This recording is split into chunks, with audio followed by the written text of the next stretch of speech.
एक बार किसी गांव में एक महात्मा और उसका शिष्य रहता था। महात्मा जी ने कई सारे पेड़ पौधे अपने कुटिया के चारों ओर लगाए थे और गेहूं चावल की खेती भी करते थे। एक समय ऐसा हुआ कि गांव में बारिश ही नहीं हुई। गांव के सभी किसान परेशान थे कि अब हमें खाना कहां से मिलेगा, अब तो सारी फसलें नष्ट हो चुकी हैं। सब गांव वाले मदद की आशा में महात्मा जी की कुटिया की ओर आए।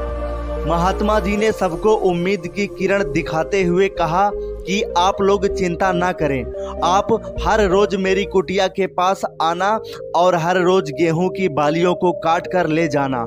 अगली सुबह फिर से नई नई बालियां उग जाएंगी। हर रोज आप सब अपने इच्छानुसार आकर के भोजन ले जाते रहना। महात्मा जी की बातें सुनकर गांव वालों के मन में थोड़ी शांति हुई।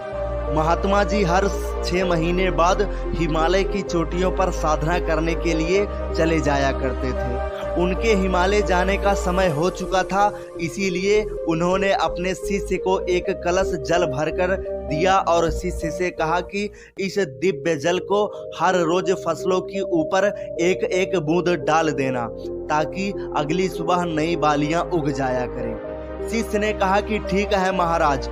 महात्मा जी हिमालय की तरफ चल दिए। शिष्य ने सोचा कि इन गांव वालों को फसल देने से अच्छा है कि मैं सारा अनाज स्वयं काटकर बाजार ले जाकर बेच दूं और ज्यादा पैसे लेकर अपने गांव चला जाऊं और अपनी जिंदगी ऐश से जीऊं।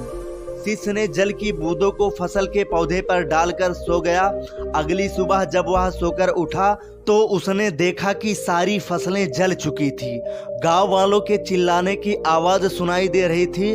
तभी महात्मा जी आते हुए दिखे।